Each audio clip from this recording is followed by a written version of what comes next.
राहुल ने 4 साल पहले मोदी सरनेम को लेकर जो विवादित बयान दिया था, उस पर नई सियासत शुरू हो गई है। कोर्ट के फैसले के बाद भाजपा नेताओं ने एक सुर में कांग्रेस को ओबीसी विरोधी बताना शुरू कर दिया। खुद पार्टी के राष्ट्रीय अध्यक्ष जेपी नड्डा ने इस सियासी हमले की शुरुआत की। जेपी नड्डा ने कहा कि अपने राजनीतिक लाभ के लिए राहुल ने पूरे ओबीसी समाज का अपमान किया। इसके जवाब में कांग्रेस ने कहा कि भाजपा हमेशा तथ्यों को तोड़ मरोड़ कर पेश करती है। राहुल के बयान के जरिए भाजपा की नजर उस सबसे बड़े वोट बैंक पर है जो यूपी में किंग मेकर माना जाता है।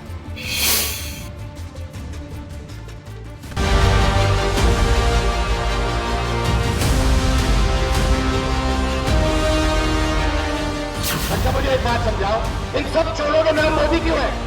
ललित मोदी, नीरव मोदी, नरेंद्र मोदी। राहुल गांधी ने मोदी सरनेम को लेकर जो सियासी हमला बोला था, उसका हिसाब भले ही कोर्ट से हो चुका हो, लेकिन भाजपा अब इसका सियासी हिसाब चुकता करने की तैयारी में जुट गई है। दरअसल मोदी सरनेम वाले मुद्दे पर भाजपा ने ओबीसी कार्ड चल दिया है और इसकी शुरुआत की है खुद पार्टी के राष्ट्रीय अध्यक्ष जेपी नड्डा ने। नड्डा ने ट्वीट किया, राहुल गांधी का अहंकार बहुत बड़ा और समझ बहुत छोटी है। अपने राजनीतिक लाभ के लिए उन्होंने पूरे ओबीसी समाज का अपमान किया, उन्हें चोर कहा। समाज और कोर्ट के द्वारा बार बार समझाने और माफी मांगने के विकल्प को भी उन्होंने नजरअंदाज किया और लगातार ओबीसी समाज की भावना को ठेस पहुंचाई। जेपी नड्डा ने अपने ट्वीट में ये भी कहा कि कोर्ट ने राहुल को ओबीसी समाज के प्रति आपत्तिजनक बयान के लिए सजा सुनाई है और राहुल लगातार ओबीसी समाज की भावनाओं को आहत कर रहे हैं। नड्डा ने ये भी कहा कि पूरा ओबीसी समाज राहुल से इस अपमान का बदला लेगा। ओबीसी समाज जो आज चट्टान की तरह प्रधानमंत्री नरेंद्र मोदी जी के नेतृत्व के साथ देश की एससी एसटी वंचित वर्ग जो प्रधानमंत्री नरेंद्र मोदी जी के साथ खड़े हुए हैं, ऐसे समाज से प्रधानमंत्री आते हैं। इसलिए उस समाज को, जाति को, गरीबी को ताच्छल्य करना, नीचा दिखाना, यह सब सीरीज ऑफ स्टेटमेंट की प्रमाण है। भाजपा ने राहुल के बयान को ओबीसी विरोधी बताया तो जवाब में कांग्रेस के नेता भी मैदान में उतर आए। जयराम रमेश ने ट्वीट किया, जेपी नड्डा हमेशा की तरह तथ्यों को तोड़ मरोड़ कर पेश कर रहे हैं। वे ऐसा करके नीरव मोदी और ललित मोदी का बचाव कर रहे हैं। इस सच को सामने आना ही था और अब आ गया है। आपकी ईमानदारी के लिए धन्यवाद नड्डा जी। अब कृपया अडानी पर भी थोड़ी ईमानदारी दिखाएं।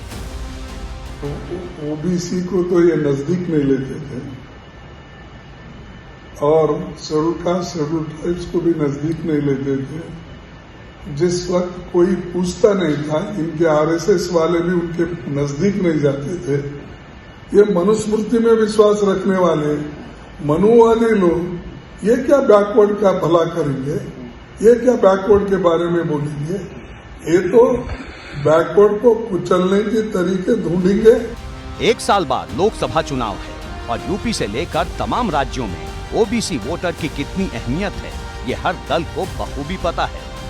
उत्तर प्रदेश तो वो राज्य है जहां ओबीसी वोटर की आबादी 50% से ज्यादा मानी जाती है। यही वजह है कि भाजपा का करीब करीब हर नेता मैदान में उतर आया है। स्वतंत्र देव सिंह ने ट्वीट किया, संपूर्ण ओबीसी समाज का अपमान करने वाले पूर्व सांसद राहुल गांधी जी को अपने कर्म अनुसार दंड मिला है। हम अदालत के फैसले का स्वागत करते हैं और कांग्रेस जो सदैव से पिछड़ों की, दलितों की, वंचितों की, गरीबों की विरोधी पार्टी रही है, उसने एक बार नहीं अनेक बार माननीय प्रधानमंत्री श्री नरेंद्र मोदी जी का अपमान करने का काम किया। कभी उन्हें नीच कहा, कभी उन्हें चोर कहा, कभी उन्हें मौत का सौदागर कहा। इसका इस्तेमाल हो रहा है लालू जो खिलाफ, वो नहीं है बैकवर्ड। कर्नाटक के अध्यक्ष के खिलाफ तमाम रेट्स हो रही, वो नहीं है बैकवर्ड अध्यक्ष। जो शेड्यूल कास्ट के हमारे नेताओं पे हो रहा है वो शेड्यूल कास्ट के नहीं है। जो सवर्ण नेताओं पे हो रहा है वो नहीं है।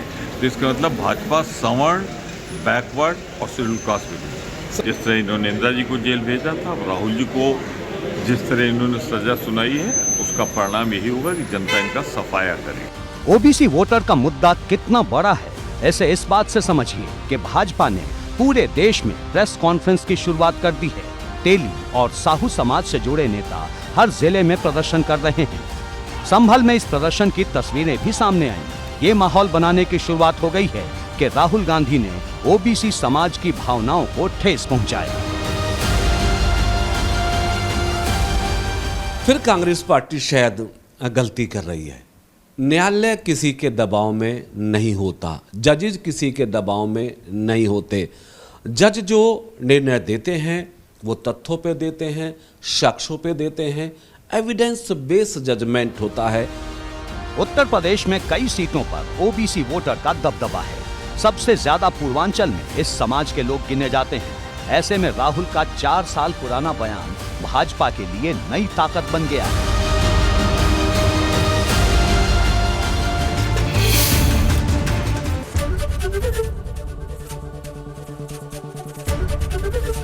एबीपी गंगा, खबर आपकी, जुबान आपकी।